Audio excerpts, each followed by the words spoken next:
What episode are we on? 35? Episode 36. 36. The last one was 35? The last one was 35. This is 36. All right. Yay. That number always reminds me of MTV for some reason. Does that remind you? No. 35, 36? No, 36. Because that was always the channel for MTV. It was, actually. Yeah. And then it moved to like 50-something after that. 52. Yeah, 54. 52. Yeah. Yep. Yeah, I remember that. Yeah, that's like a... So sometimes wow, I always that's a long time associate ago. numbers with like channels when I was a kid. Yeah, for me, Channel 11, WB. For me, it was, Yep. Channel 11. Channel 9 was UPN. Yeah. 5 was always Fox. 33 was Nickelodeon. 13 was always PBS. I think it's still PBS, 13. Yeah, some of those in the lower numbers are still It's a little, holding strong. but we're doing double duty today. So, Christmas/New Year's stuff. Do you do New Year's resolutions? Oh, by the way, WordsrTough. Thank you for listening to us because you didn't do your regular intro. Yeah, we gave that up around the 30s. Yeah, so New Year's resolutions, do you usually do them or not? I don't like to think of it like that. I do like to reassess and say, hey, this year I want to focus more on things like that, but I don't do it like a resolution because then I feel like it'll be easy to stop doing it, you know? And that's what I do, really. I just do like a reassessment, and I'm like, I want to focus more on this year, and, you know? But yeah, that's what I do, really. I don't do like a resolution. Yeah. I don't do resolutions. Is kind of more like, oh, that thing that you want, like, you're kind of doing, commit more to that or less to that. You know, like, for example, like, I sleep okay. I sleep like 6 to 7 hours of a night. I want to try to get to 8. Not that I want to force myself to sleep more, but I notice when I want to sleep enough so I don't need an alarm clock. So my body naturally wakes up around 6. Gotcha. You know, but right now my body naturally wakes up around 7, but to get to that 6 hour to 6 a.m. I gotta go to sleep 1 hour earlier. So we'll see if that works out. And also just continuing hitting the gym, even though I'm not gonna enjoy it in January and February because of all those New Year's resolution people that you don't know what you're doing. They're taking up space. I mean, the thing is that instead of like working out at the gym, just work out at home, figure it out, work out what you want to do, and then maybe join a gym. Don't just jump right into a gym and think you'll figure it out. Yeah. I actually, the past 2-3 months, I've been going a lot, which is great. And I joined up at Signature Fitness in Belleville. It's the best gym in the area. You know, this isn't like a paid promo or anything, but So first sponsor is Nbox. Give your home-based business its own mailroom. View your open and scan mail from an encrypted app. Have it forwarded, held for pickup, or shredded and recycled. We'll even include a commercial business address to protect your privacy. Visit www.nboxdelivers.com to see more. And for our next sponsor, we have Premier Rank Marketing. They can help you out if you have a business, whether it's selling stuff online or you have a brick and mortar location, restaurants, gyms. The company's helped so many people during the pandemic grow their online presence. So if you need any help from social media to Facebook targeting campaigns, Google, LinkedIn, and all the other, even TikTok, they do TikTok ads. Just reach out to Premier Rank Marketing and let them know that WordsrTough sent you, and they'll hook you up with a huge discount. Our third sponsor here, we have Worldwide Solutions located in Clifton. They do taxes, travel, and insurance. Any type of business needs you have. They can even, give you a good direction to go if you need some payroll services, things like that. And definitely check them out. Their info is right below. And our fourth sponsor is Rick's Barbershop in Garfield, New Jersey.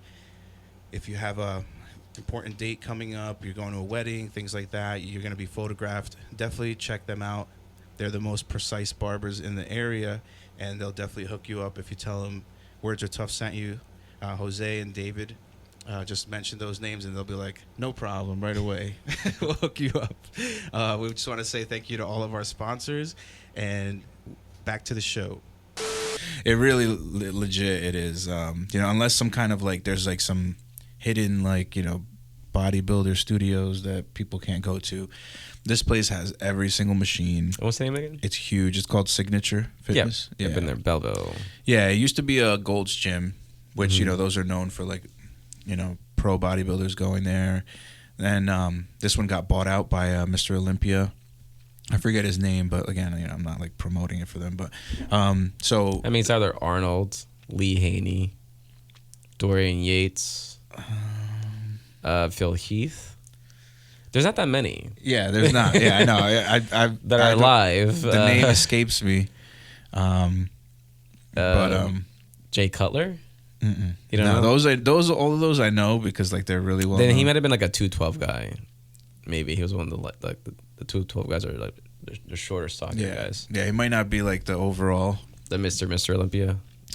Yeah, but regardless, he has an amazing gym.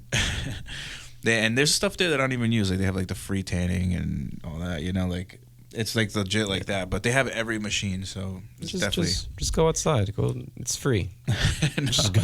It's not the same. No, just go the tanning part. Go outside and there's free tanning right there. Yeah, I was surprised to see that. To be honest with you, I thought that was like done with. The tanning beds. Yeah. No, it's still alive and strong for some people. They still do it, even though it's not good for you. Yeah, I thought in bodybuilding now it was like spray tan, like. Well, yeah, they shifted, but some people don't like this the residue. Like it's kind of icky. So I think it's more for people that want to have a tan year round. Mm-hmm. But it's still not good for you. The spray tans, yeah, I get that, but I mean, I honestly, if I was into bodybuilding like that, I would definitely do spray tanning. I would not do the tanning bed thing. It's just proven that's not good for you. Yeah, that's rough. Long term. And you need to do it long term for it to kind of like do something like to your skin, which is not really a good thing. You're kind of just little by little burning yourself. Yeah, it does. I don't know. It was intense, being in that tanning bed. Have you ever done it before? Regrettably, yes, one time, and it's weird because I was gonna go to where was I gonna go? I think Puerto Rico, and I kind of wanted like a little something before I go. Not that I'm pale by any means, but just some little color before I go, so it's not this drastic like. I go and then I get like a burnt sausage. I get like when I tan, I get like a burnt sausage, and it looks not like I look burnt, not like I turn red, but it's noticeable. Yeah. I know for a fact if I lived in Puerto Rico, my skin would be 3 tones darker. This is me pale, so yeah, this is a pale me. So during the summer I get pretty dark, but yeah, then I did that and it was all right, but I don't see myself. This was kind of one and done kind of thing. Yeah. Yeah, and it's like when you first start, like they like put you in for like 10 minutes, and then these people like they graduate to like 28 minutes, and it's like, how do you stay in there for that long? Like, I would feel like I'm killing myself, like. I don't know, it feels like you're like like I'm like am I like a rotisserie, cooking myself? Yeah, and that's exactly what you're doing. Yeah. But the New Year's, it's like positive, negative. It's sort of like I get sad, but I'm also looking forward to the future. It's a lot of mixed feelings. I get seasonal depression, but the way as I get older, I realize, the way to kind of fix that is by taking lots of vitamin D, aka more sun hormones, because you get it from the sun, vitamin D, so you absorb it through your skin. So I'm outside a lot during the summer, like hiking and stuff like that. So I'll do like archery events where it's just all outside. But in the winter, I'm mostly inside. So taking vitamin D sure helps with my mood. And also just like, things that you lost this past year, people that passed away, et cetera, et cetera. It can be, for me, it can be very emotional in a positive and not so positive, you know. Yeah, definitely. And a lot of things that I've been, you know, I'm always looking at like, I don't like to say, term it like self-help, but like improvement, you know, type videos and things like that. And a lot of them that I've been coming across lately, I've been really into like the whole like morning routine ones. Mm-hmm. Like a lot of successful people, as they do their morning routine. And a really common thing I've noticed is that, and it is harder in the winter too. Like what you want to do, a good thing to do first thing in the morning is get some sunlight into your eyes and on your skin and stuff like that. Maybe like, you know, they say like 10 minutes, 15 minutes, which they equate to like maybe have your morning coffee in somewhere like on a porch or something like that, you know? Yeah, I do that in the summer when it gets warmer. I'll just sit outside. Yeah, and supposedly, you know, not supposedly, but I mean scientifically, there's benefits, of course, and you know, the sunlight is very underrated. You know, in the wintertime, if you can get it, definitely get it. One of Liver King's like is it a tenant's son? Oh yeah, no, I think he I read this online, but somebody might be making fun of him. Anal sun. Yeah, he does like handstands and gets sun in his butthole. Butthole suntan. Oh my God! Let's be honest. It's probably all just tanning bed tans. Yeah, what he does. Yeah. I mean, knowing that he's a complete fraud. There's like a hue to like the tanning bed tans. Yeah, it's like, not natural. It's like it's a weird, different type, and it's too even. Yeah. Mm-hmm. It's a too even of a tan, and when you actually have when you actually go outside, and you're standing, you know, the tan isn't even throughout your whole body. So like when you know it when it's I'll have like the like David Bowie from like Driving, like the sun hitting on one side. Yeah. But yeah, I mean, have you ever done a resolution though? Not seriously. Just things like I would like to do. It's, I guess, because I know myself and I know that resolutions, like make a list, doesn't quite work for me. I kind of know what I want to do already, and I just want to just keep doing that. Like for me now is do more archery stuff. You know, like I do bow hunting, which I've talked about last episode, but I'm like focusing a bit more on target archery. So I have a target bow. I went to tournament yesterday called the Winter Warm Up, called at Lancaster, PA, Pennsylvania. I sucked. I sunk donkey balls. I really sucked really bad. But it's one of those things where I kind of need to get those jitters out of me first, because like for like wrestling or for jiu-jitsu, for any sort of like even like art shows, like getting those nerves out, like doing it more often will help you get familiar with the environment, the people, how things work, you know, all the ins and outs. And the easy part was actually shooting the bow. The hard part was everything else, like people in the way, you know, scoring, all that kind of stuff. So, I mean, it's one of those things I got to get used to. If I want to get better at it, I got to put myself in those environments to get better. I can shoot my backyard all day and shoot great, but that doesn't count. You got to compete against other guys and see where you kind of rank up with them or stack up. Not that I'm competing against people, but it's one of those things where if I want to excel, I got to put myself in situations where it's kind of uncomfortable. Yeah, and you know, and a lot of the bad part of it is other people getting in the way. People get in the way. Some people are coughing, you know, some people talk too much, or, you know, they think they're like an announcer and shit. Or it's just one of those things you just gotta get familiar with it, you know. Like you wrestled, right? In high school, or did any, you know, competitions or even performed. You know, sometimes there's just people that are like just annoying, like, and it kind of gets you out of that, out of your mind, out of your focus that you're trying to do. Like, hey, I'm trying to do this thing, and you're like distracting me, and kind of just pushing that out, like, and staying focused at whatever task you're doing. It could be competitive, or it could just be like, you know, in the arts, performance art or fine arts, you know. Yeah. But that's the one thing I'm planning on doing, and is just to get focused more on archery, not that I've giving up jiu-jitsu, but I did take a break from jiu-jitsu. I've only trained like maybe twice since September. And hell no. No, I'm kidding. Yeah. It's one of those things where that I realize, if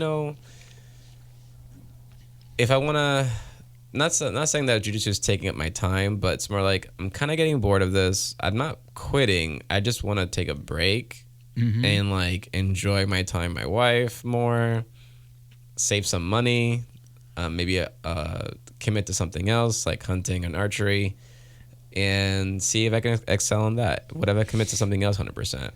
I'm already a black belt.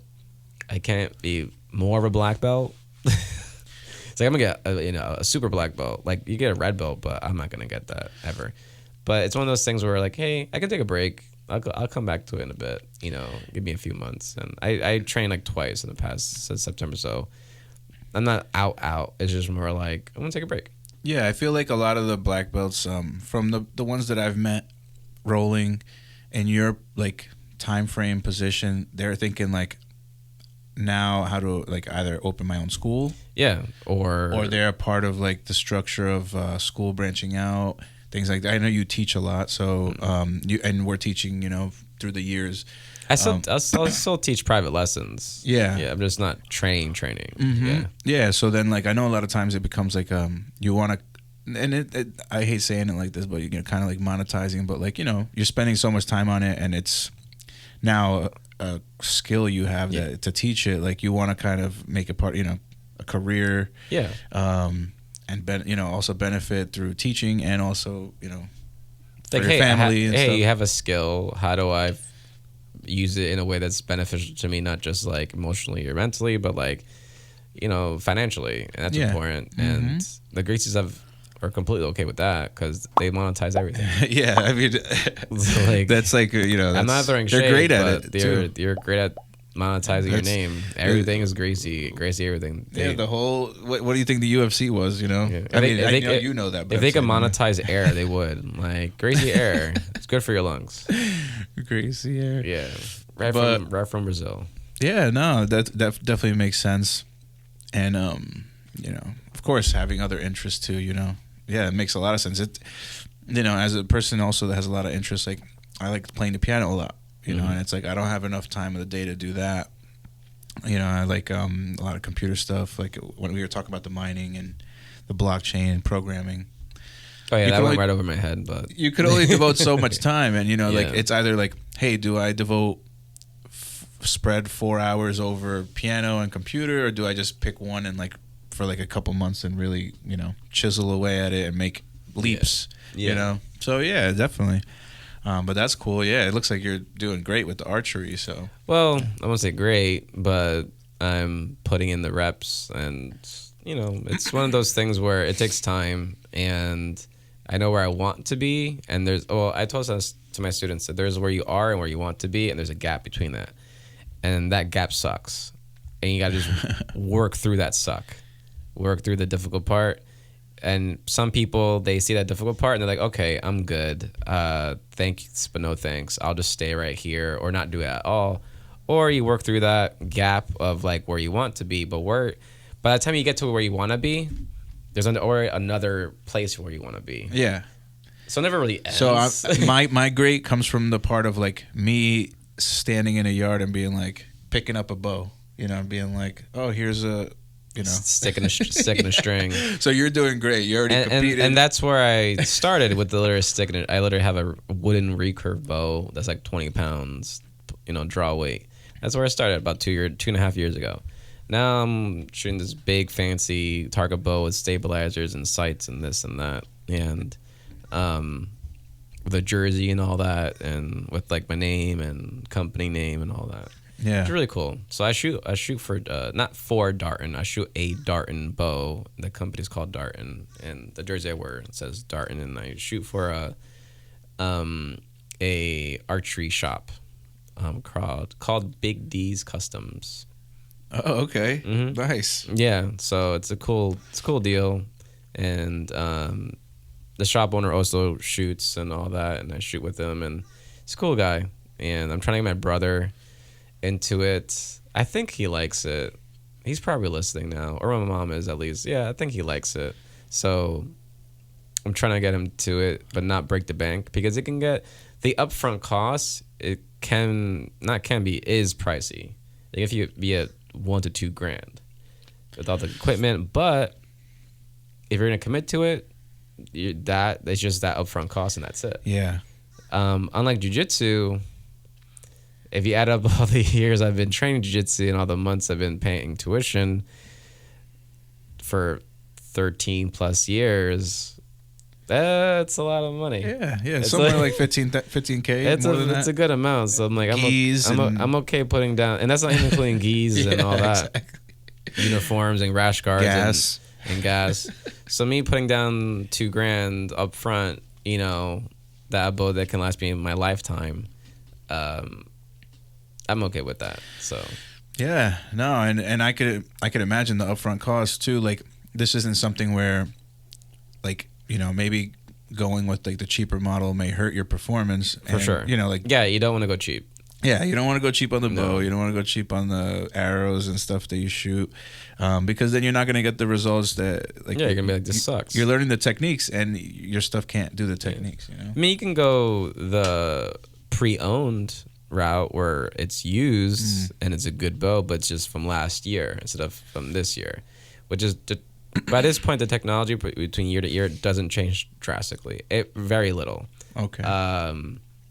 It might be easier to adjust or easier to fix or more adjustable, whatever. But like when it comes to the technology from last year to this year, even though it'll lose its value by like a third, a bow from last year to this year. Gotcha. Are there ever any like I guess from the forums that you're in and stuff? Are there ever any people that are just like naturals, like they have like an archer in their freaking third generation? Yeah, children are the best. Kids are naturals. Kids are great.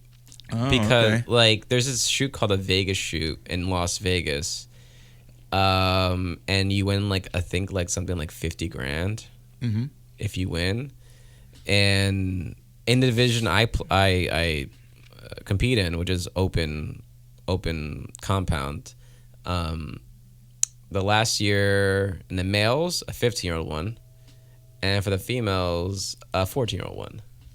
Because this is my argument, and I'm not hating, is you're 15 or 14. What stresses do you have? You have no obligations.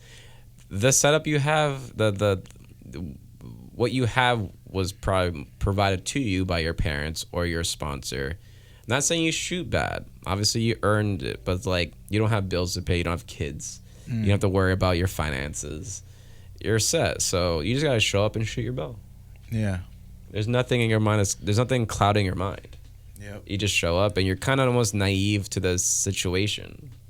Like you're kind of naive to like what's the task at hand. So the fact that you're so present, like you're just kind of almost naively present, helps in your shooting. But if you're an adult with like when I was shooting yesterday, I was thinking like, how's my wife doing? What time is it? Like what? Like this, things like that will get you kind of out of your groove. So I'm not saying I think kids have a sort of like naivete. Is that the correct word? Naivety. They have a naiveness of like, being unaware of the situation kind of helps them shoot better because they're just so oblivious. Yeah. As opposed to an adult with different obligations or even injuries, and also most kids aren't injured. And most kids have really good eyesight. Okay. So. Yeah. That's very important. Yeah, the eyesight part. Eyesight is really important. So, I'm not saying that you can't shoot well if you're in your 50s or 60s. Obviously, you can, but it's definitely it's when it comes to like competing at the top level. Being young definitely helps. Yeah. Yep. Yeah. It's like that video with that guy. Did you ever see he's on like QVC? And he's got that like it's like a little recorder, and he's like trying to show it, and he just squeezes it and it breaks his hand. Like you don't want to be shooting bows when you're it's just not gonna work out. Yeah, but I don't want to talk about archery too much. But yeah, it was one of those. I mean, I guess my resolution is to really not be pro, not yeah, that'll take a while, but like just shoot better. What I like about it has, if I shoot bad, it's not, at the end of the day, it's not because of anybody else, but other than what's in between my ears. You know, it's like, it's me. So, Yep. yeah, the bow works. You know, so. But other than that, it's been, I guess I'm pretty much done talking about New Year's resolutions. Movies. Yeah. Anything new that you've seen? I saw a lot of black things. Black Panther 2. Okay. Black Adam. Yeah, I guess some people are like, those are not real films. That's not cinema. That's like, Yeah, Martin Scorsese said it's not cinema. It's like not a roller coaster, like a theme park. It's like, whatever, man. It's entertaining. Black Panther 2 was emotional, but because Chadwick Boseman is passed away, and in the film his character actually passes away. So it's not a spoiler. So it's kind of like a double whammy. And then there's an important character in the film that also passes away in the film. So it's like, it's just a really sad film. It's like, oh gosh, like, all right, dude, like, you're bumming me out. But it's overall, it's one of those things where like, hey, what if the actor was still alive? What would be different? You know, how would be the trajectory of this franchise be any different? And most likely, obviously, yes. So it's a good film. I recommend it. If you're not a MCU fan, then you probably will find it kind of dumb. But if you're a fan of it, I liked it. I mean, the Namor character is really cool. I like that they didn't like nerf him. Like, he's kind of OP. Like, he's like, oh yeah, you can destroy everybody. He's almost like a Thor type of character. Like, really, really, really strong. Really, like, I like how they didn't just make him like some, like, you know, like, for example, like Black Adam. Yeah. Completely different movie, different universe. That's DC. Like with Black Adam, and they have Dr. Fate, who's played by Pierce Brosnan. They completely make him like a weakling. Have you seen it? No, I haven't seen it. They make him into like this like weakling guy that doesn't have a lot of power, when Dr. Fate's a really powerful character. Like, he's like a deity pretty much. So my question is, why do you think DC does that? Because they get a lot of flack for not making good movies, so to say, compared to like Marvel. And then they go and like make a movie and they change the comic book. Do you think that's part of the reason why they're not doing so well? I like the Batman DC stuff. It's this weird thing of, for example, I'll use Iron Man for example. Iron Man in the comics is important, but he's not like the main guy. Marvel figured out, okay, let's not use our heavy hitters. Let's use a good character, a known character, and make him more popular. What DC does is, let's just get our popular characters and keep them popular. And you have all these other characters that you guys aren't using. Like similar to, not the Patriot. John Cena was the guy. John Cena played in, oh my gosh. I gotta Google this. Anyway, but John Cena had a show. He's also in what was it called? Suicide Squad? Yeah. But who's his character? The Peacemaker. Okay. Peacemaker is this obscure character in DC, and thankfully James Gunn got this character like, hey, and John Cena was like, hey, let's actually make this character interesting. He's an interesting character, gay, very, like, comes from like a racist family, racist dad. It's a very, okay, this is an interesting story here that you can really like pull from. Like, I don't think DC does that enough. Like, get their. And that's Marvel? No, that's DC. Oh, that's DC. Oh, okay. So you're saying that this is an instance where they did it. Do more of that. Oh, okay. Do more of like, get your obscure characters and push them forward. Yeah. And realize, hey, there's actually really cool characters other than Batman and Superman. It's like, yeah, you can just keep making Superman movies or Batman movies, but like, there are other characters out there that are really, really interesting. But it's like, but is that going to make money? I don't know. Another question for you. I'm just thinking, I'm kind of rolling on this superhero Well, it's stuff. a podcast, so Yeah, I know. But I mean, I know we were gonna do that. We didn't have it planned, but no, we still, didn't doesn't matter. plan on talking about superheroes. Yeah, but whatever. but do you think? Because I was just thinking, because I start hearing this whole, this is not gonna play out in the new MCU universe. Like, you know, how they kind of like revamp it every time, and it's like a new plan for what they're gonna do, and 3 movies here, 3 movies there. Do you think there's like an era to this, and like maybe we're almost coming to an end of like these superhero movies? Or you think I think so. I think they get oversaturated, which is kind of, I think, has gotten there. I think after these next, I might predict this. I think by 2025, superhero movies, specifically Marvel movies, are gonna be just not gonna make money. Either people are gonna seen it, done it, whatever, moving on. And I can't even predict. We might go back to a bit more like cinematic, like cinema, like Martin Scorsese type, like his criticism of what real cinema is. Like, I really like independent films. Like, I loved like The Green Knight and was it called The Viking, The Norseman.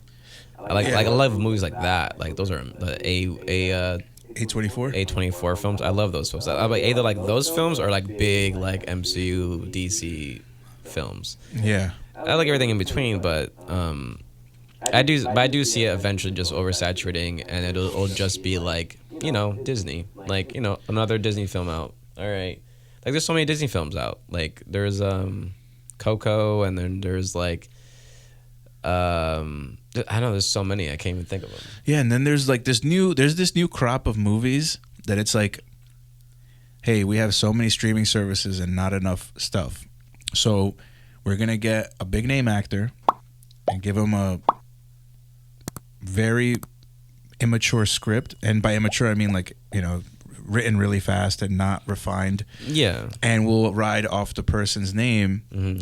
And we'll sell it to Netflix or we'll sell it to Hulu because they'll buy it because it's so and so, like Ryan Reynolds. Mm. And you're getting a lot of movies like that where you're putting it on, you're like, what am I watching? Like, this is what, and you could just tell it had a good storyline, but like the whole just that storyline was the whole movie, and nothing happened, and they didn't write the script enough times, Yeah, I mean, it's. Anytime you go for the money, you'll be successful in the beginning, but if you just keep pressing that money button, eventually you'll be like, oh, this is just the same crap over and over again. We need to find something else to be entertained by. But I think the MCU, specifically Marvel, kind of hit its peak with Endgame and Iron Man snapping, Robert Downey Jr.'s character dying, etc. It's not a spoiler. If you haven't seen it by this point, then whatever. Yeah. But I think that at that point it kind of went not downhill, but sort of, I think they're focusing, and this is my wife's argument, and I kind of agree with her. They're focusing on more children. If you notice, like the last Thor movie, Thor 4, mm-hmm. And some of the other characters that they're pushing forward now are more geared towards children. They're more a younger audience. Because I think MCU realized, oh wait, our audience is getting older. Let's bring another. Let's restart this fervor, this excitement, but with younger kids. So a lot of the older audiences, like me, they're like, all right, that's not. And then you go watch it, and like the Miss Marvel, I saw the show. Mm-hmm. Halfway through, I'm like, oh, this isn't for me. Yeah. Not that I didn't enjoy it, but I'm not the target audience. Yeah, you could tell when it's made for. I am not the target audience, and I'm okay with that. I'll still watch it, and because I like following the whole how the universe kind of gets put together. Yeah, but I was like, it's evident. Like I saw She-Hulk, and I'm like, yeah, I'm not the target audience, and I'm not angry about it. It's just like I'm not, there's so much out there, so it's not good or bad. It's just like, all right. Yeah, especially like someone who, I've always been interested in that, like the superheroes and things like that, but I wasn't ever like really in the comic books, like too deep. But I saw the movies, later too. Like I wasn't like seeing them when they were coming out, but I back saw in them, like 2010, 11. yeah, and then I feel like as an outsider watching it, everything was really cool with the up to the Infinity War thing, and that was really good. I like Doctor Strange, but then I feel like after the second Doctor Strange movie, like it's kind of been like there hasn't been like a huge hit. You know what I mean? Yeah.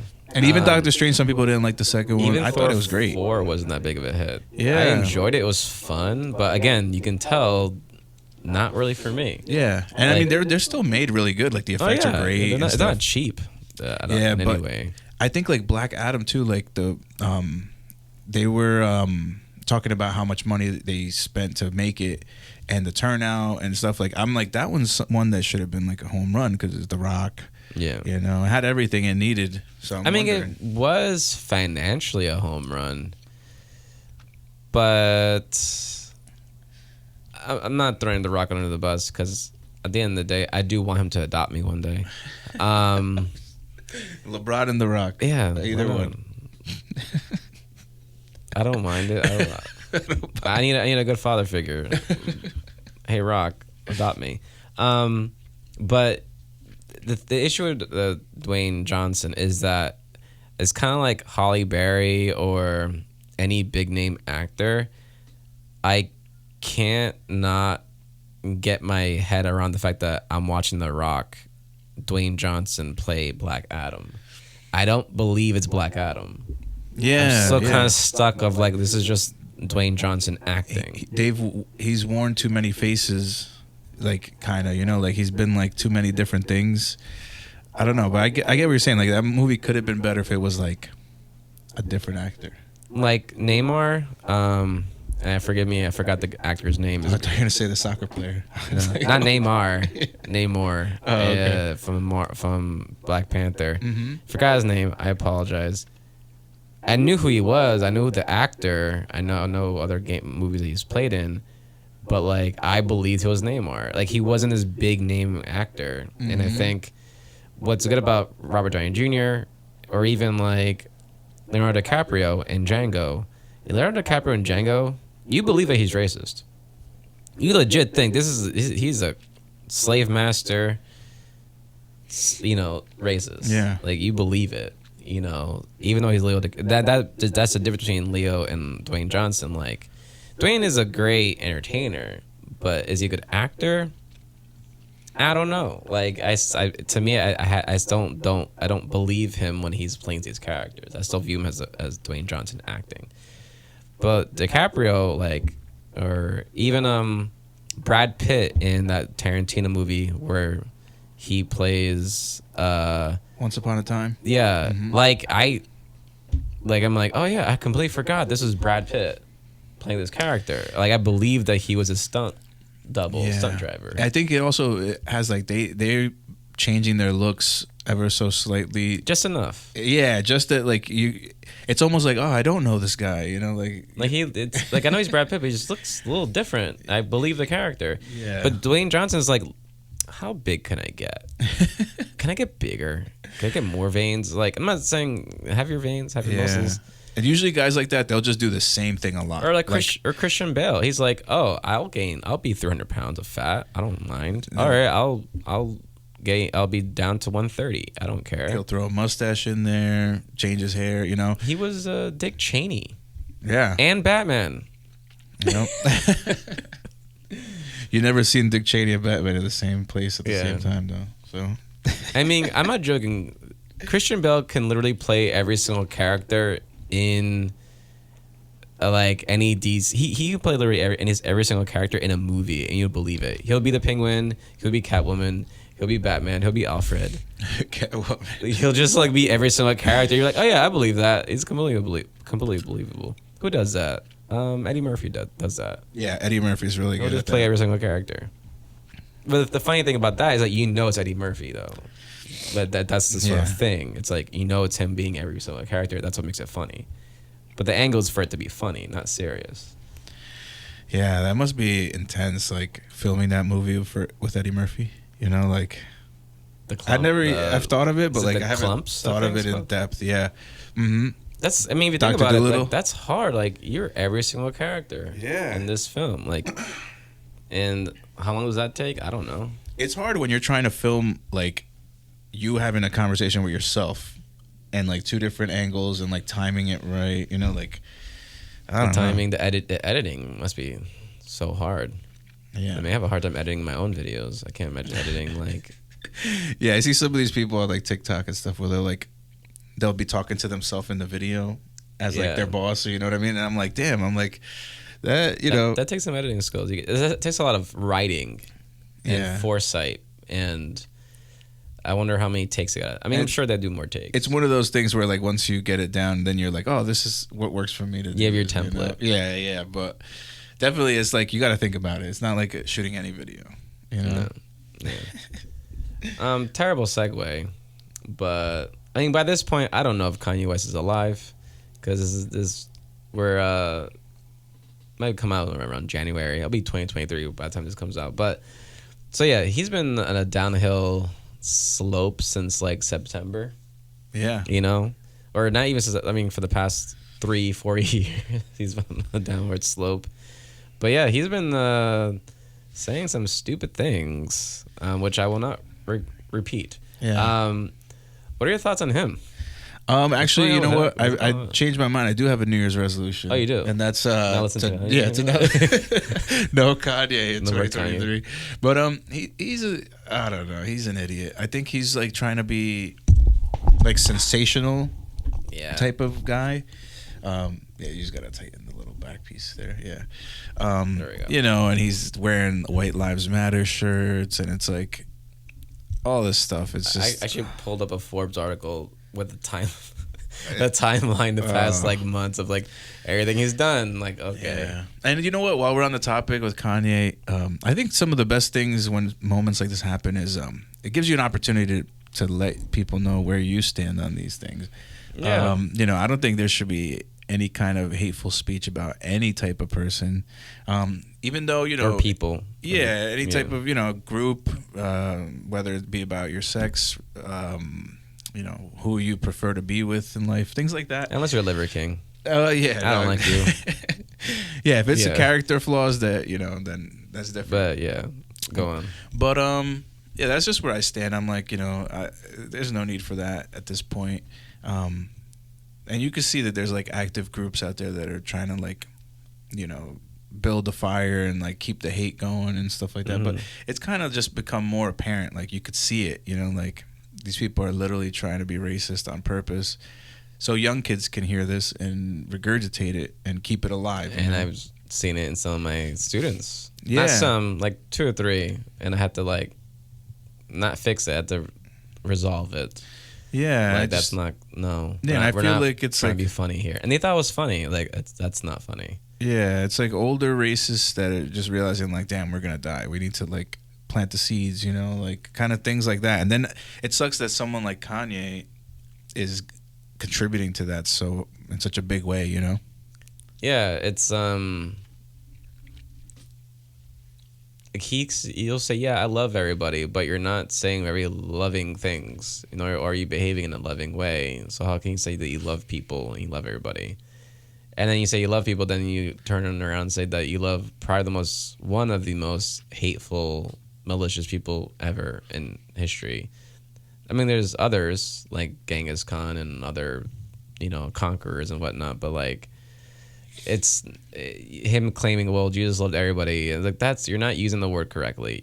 That's not what he meant by exalting people. Like he's exalting, you know, sort of like proclaiming that a person is indeed good. Because like there's so many people out there that Bill Cosby, for example, I'm drawing a blank, but I'll stick to Bill Cosby. Like, I had good memories growing up watching Bill Cosby on The Cosby Show. Positive memories. Just because I find it nostalgic, it doesn't make that man good. Yeah. You know what I mean? Yeah. Maybe you can, you know, like I'll acknowledge that. For example, in design, in graphic design, Nazi uniforms. Their design is good. Design. Mm-hmm. I want to be careful. It doesn't mean I'm like saying, yeah, Nazis are cool. No, though I can say, yeah, that sort of era of like of design and propaganda is like, that's actually in a way very manipulative design, very manipulative propaganda. As a designer, an artist is like, you can acknowledge, yeah, but I'm not gonna go and be like, yeah, Hitler was cool. No, that's not cool. No. Yeah, and speaking of the symbol that you're talking about, I actually just got in a heated discussion with one of my friends about this, because there was an article, there was a Asian Economic Conference, and they used the swastika. Sun. The swastika. Okay. And that goes back even before, Nazi Germany. Yeah, Hinduism. Hinduism and Asian culture. But what I said to him was, he's like, oh, they should be allowed to use it because, and I hate to bring up the argument because he's not here to defend himself, but I'm not going to name him or anything. But he, sometimes we'll argue about stuff and we'll just pick a side and argue, and he'll just be like, oh, why should they not be allowed to use it? It was in their culture. I'm like, look, at this point, it became a hate symbol.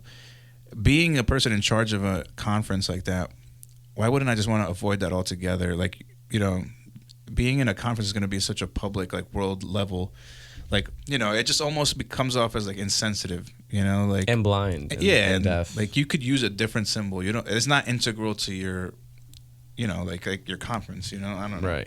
That's just where I came from. It's one of those things where I understand what Kanye was trying to do, as in you're trying to pull good from bad things, but for a guy that I said this before, for a guy that's raps and uses language as his art, he's really bad at using it. Like, he's not good at communicating it at all. And I'm not defending him in any way. I don't condone anything that he says. But it's like, stop trying to make uncool things cool. You kind of almost like MC, you're kind of hitting that. You hit that mark where, like, yeah, this isn't interesting. Like, making, I was saying before, like, making, pink polos cool. He made it cool. He made dad shoes cool. All right. Now he's trying to make Nazism cool. Like, no, dude. Like, what? That's not okay. Yeah. No, I don't know. Something happened. His mom died. That's what happened. And, like, so many, and not understandably, but, like, he's gotten to deals, financial deals, business deals that were kind of shady.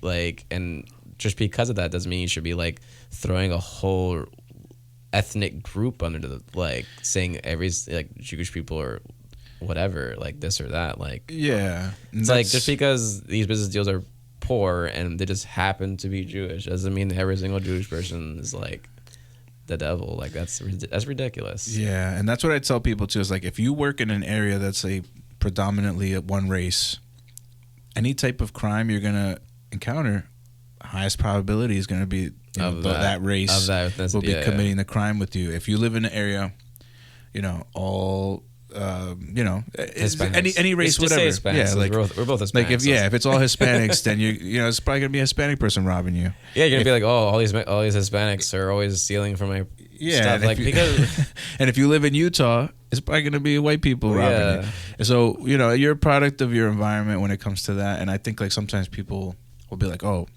well, the only time I got beat up was by these type of people. Where did you live? Oh, yeah. Like, sometimes it's like, you got to think about it. It's like living in Fort Lee and you get, someone robs your wallet, and Fort Lee is predominantly Asian people. Don't get fired. Hashtag. Yeah, don't get fired.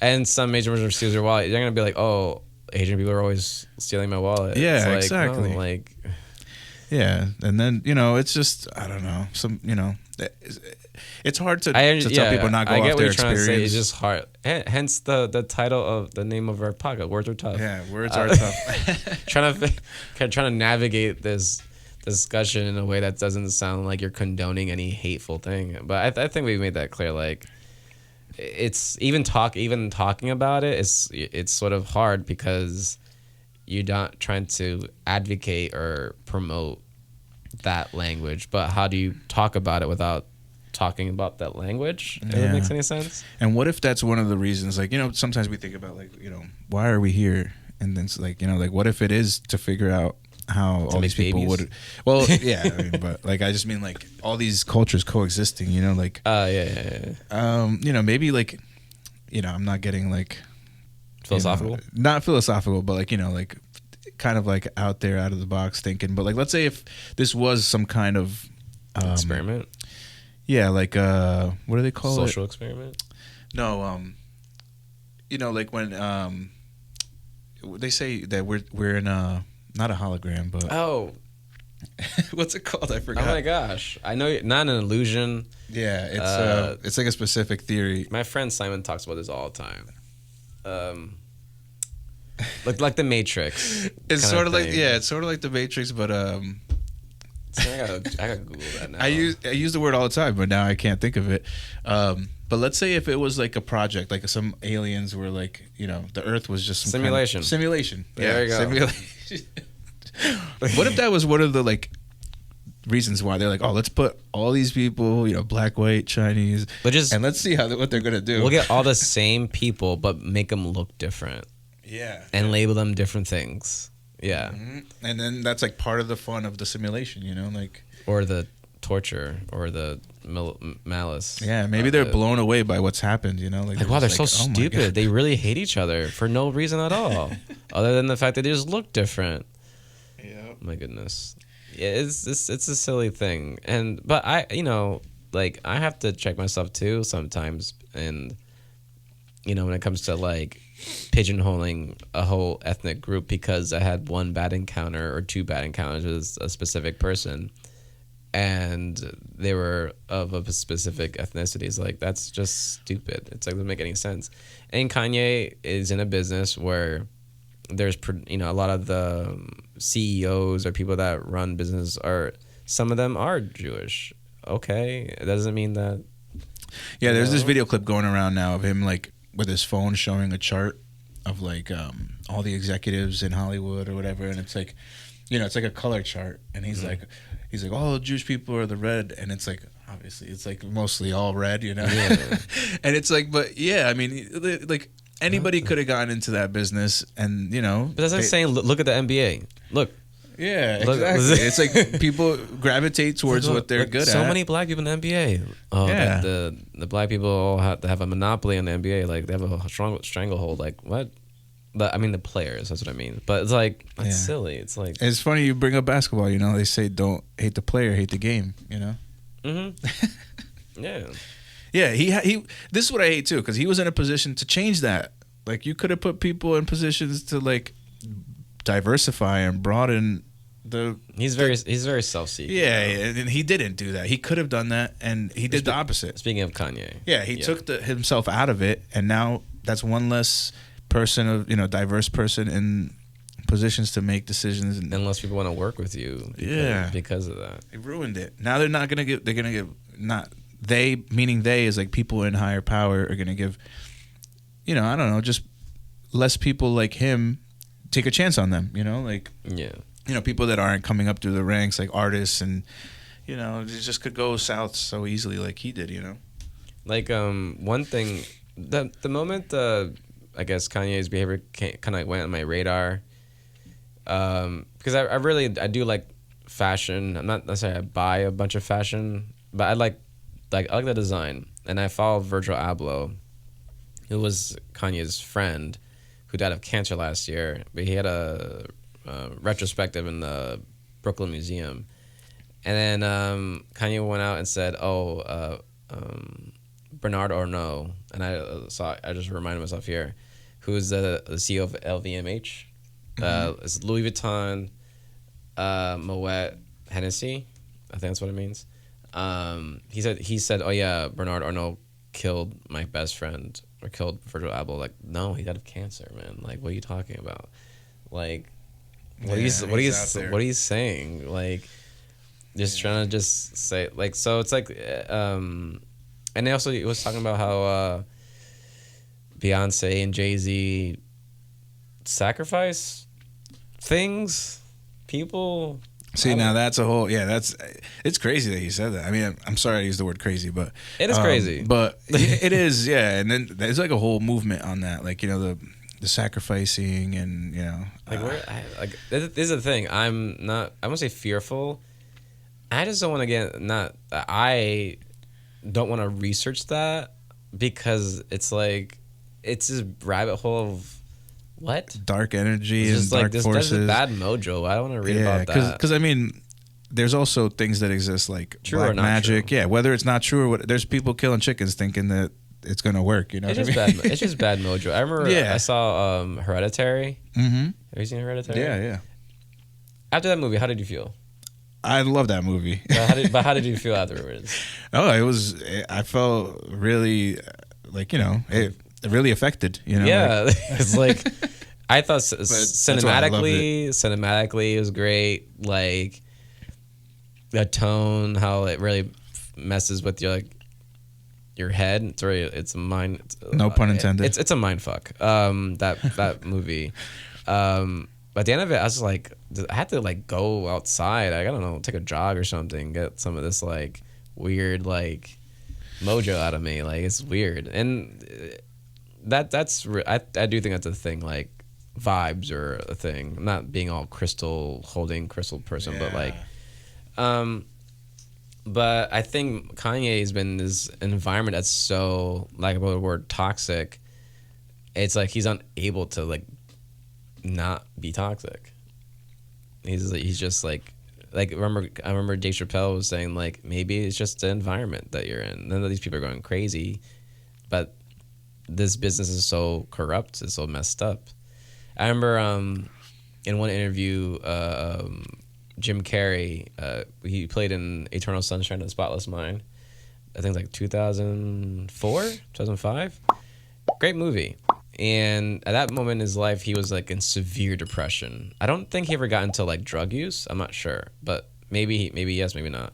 But he got some really bad, depression, like not good at all. And the director and writer of the film interviewed him, like spoke with him and this and that. And he said to him like something like, "I love it. You're so broken. It's beautiful. Don't change."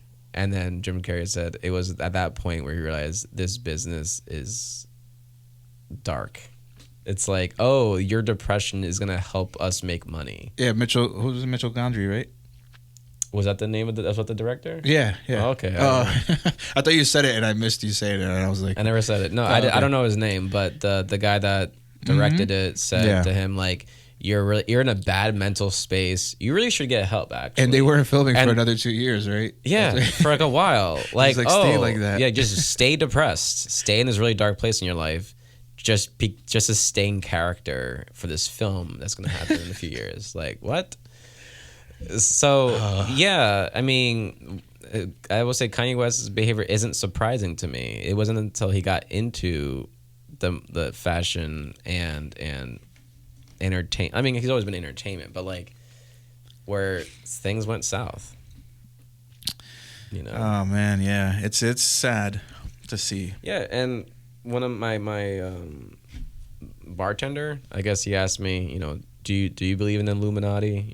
He said, yeah, he believes in it. He asked me if I believe in it, and I said I'm not gonna name it anything. I don't know if it's called Illuminati or whatever, but to be that successful, you need to be allowed to succeed.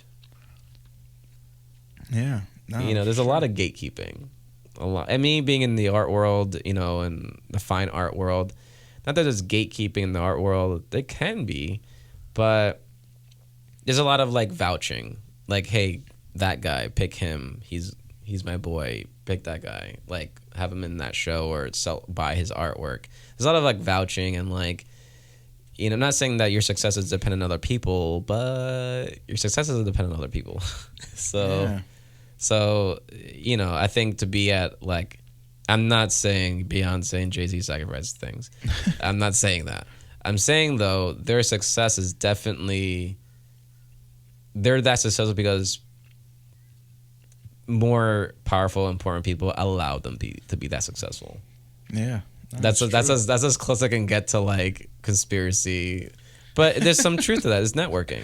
At the end of the day, it's just networking. You know, that's what I think. Is it? No. Yeah. But the whole sacrifice thing, I don't know. I don't know about yeah, what's it's just once you that's a whole nother it literally is like a whole nother realm. If it existed like dark energy and light energy and the force, yeah, like things like side. that. Karma, it's like a whole different. I guess I think karma's a thing. Sometimes, I think some karma should happen to people, but never does. Yeah, there's people out there that is just bouncing off them for some reason. Like karma's just not a thing for them. But yeah, I mean, I don't know. It's hard to like. How do you segue out of Kanye? He's just kind of like a black hole of like negativity. But yeah, it's this weird thing. But I have seen it in some of my students, and they're kind of like justifying it. And one student of mine said, "Yeah, but you gotta promote somehow." Something like that. And I'm like, no, like you have a responsibility when you're that not important, but if you have that platform and you want to just kind of spew vitriol because you want to promote yourself or your brand or your music, and you're hurting people like with your words, and other people are going to be like, okay, now I can be violent. Now I have more of a reason to say hateful things towards people. And that's not okay. I think we made it clear that we're not pro Kanye. Yeah, no, we're not. But yeah, I have no clue where we are with that. But I mean, it's kind of weird because we're recording ahead of time. But congratulations on having a kid. Thank you. I know, appreciate that. So hopefully, I'm speaking in the future that it goes smoothly. See, I'm bringing it back to something positive. Yeah. Yeah. Oh, speaking of how do you say bad mojo? Guillermo del Toro. He's a good guy. He has this series, almost like the Twilight Zone. Mm-hmm. It's called The Cabinet of Curiosities. It's on Netflix, and it kind of came out like around like Halloween, and it's a similar. It's almost like Twilight Zone, where there's like a bunch of like different short stories or short movies, but all on one theme, and it's all like kind of horror, like suspense, sci-fi. So if you're into kind of that kind of stuff, you should watch that. It's very spooky kind of stuff, and we saw it in every single episode. Kind of leaves me almost like at the end of Hereditary, where I'm just kind of like, ugh, like all right, next episode. But each episode is like maybe an hour long, so I mean you could binge watch it, but it's gonna take you like 9 hours. Yeah, that's good. I definitely got to check that out. I recently watched Inside Man. And that's, I think, on Netflix. I'm not sure which service, but it's really good. It's a limited series shot in England, I believe. Inside Man. Yeah. You know who plays in it? Really good. No, they were like regional actors from there, but they're really good. Really good. Yeah, that was really good. It was a series about, just not to give away too much, but he's a pastor, and they call it something else there. And he's trying to protect someone that he's looking over, someone that comes to the church, and he quickly falls into like a really big hole protecting this person. And some people find out, and they think it's his son who he's protecting. Okay. And then now he's in an even bigger pickle because he doesn't want to say who it was. The kid's like kind of, thinking of taking his own life. So he's like, I can't out this person, like, so. Is it a series or a show? It's a limited series, or a yeah. movie? Okay, yeah, it's a limited series, but it gets really out of hand, and it's really good. Did you ever finish watching, is it Dark? No, I gotta watch that too. Never finished watching that? Now I'll have some time. It's good. I'm happy it's over though. It's like they kind of gave it a definitive ending. Oh, okay. Which That's good. What you just got the season 1, right? Mm-hmm. Yeah, season 1. I think I finished it. It was season 3. It was an interesting ending, but you should definitely finish watching it. Awesome. But like this, while I was watching, I was like, this is so dumb, but I gotta keep watching. why is this happening? It's so stupid, but I gotta know where it ends. But the one thing I liked about the Cabinet of Curiosity is they have this one episode called The Viewing by Panos Cosmatos. And I was like, why does it sound so familiar? And the vibe and the aesthetics of that episode, that I guess short movie, looked familiar. And I looked it up like, oh, that's the same guy that did Beyond the Black Rainbow. And Beyond the Black Rainbow is such a trippy experience. But this is the thing. Beyond the Black Rainbow is, I would say, hands down, probably the best trailer. Worst movie. Oh, okay. Like one of those movies where like you watch the trailer, like this thing is amazing, and you watch the movie and you're like, what happened? But I like, it's one of those films where I love the aesthetics of it, but the writing is terrible. The writing is like, there's like not enough there to figure out what the narrative even is. Maybe that's even the point. But Beyond the Black Rainbow, the trailer looks really cool. The aesthetics is cool. A lot of brutalism type of architecture / minimalism. If you don't know what brutalism is, look it up. But brutalism is it's beautiful in a sense of, in pictures and photographs and like film, it looks great. But like living in it, you do not want to live in a brutalist like it's just mundane and terrible. But it's a very cool. He has a very 1980s brutalist sort of aesthetic. Gotcha. Lots of synths, music, lots of neon and type of thing. Yeah, and you were saying it was like a architecture. Oh no, I'm talking about this director / writer Panos Cosmatos' sort of aesthetic in most of his like films. And that is like that brutalist you were talking about is kind of like those like homes that they make with like metal beams and like has like rough concrete. A lot of concrete, a lot of metal, a lot of. I've seen that. Yeah, it looks rusty colors and. Yeah, a lot of natural, grays, and it looks great if like doing a fashion shoot or a fashion show or like a photo shoot or something like that, or like a video. It looks great, but like to actually live in that type of architecture is terrible. Yeah, you don't live in it, you don't hang out in it. It just special looks really people cool. live in homes like that. It just looks really cool. Yeah, no, like Dune. It's like really cool looking. Yeah, like it's cool to like make it look like that, but it still looks really nice and modern. And like I've seen some houses out, I forgot where, but I've seen like a bunch of them, and they'll do like a whole bathroom like that style. Yeah, and it looks like you're in a prison camp, but it also still looks really nice. Mm-hmm. And there was one in Lisbon, in Lisboa, in Portugal. There is this train station, and it looks like straight from like the movie Dune. And this is like the middle of the summer. This is August, and it was hot. And somehow, some way, because of the aesthetic of the architecture, it felt cold.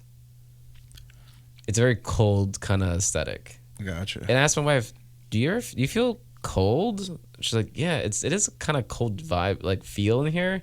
And the temperature was like 80. But because how the concrete is, and not the actual temperature of those space was cold, but like it just felt cold and distant. But it's a very interesting type of architecture that's really bizarre. But anyway, we talked about New Year's resolutions, your baby, Black Adam, Black Panther,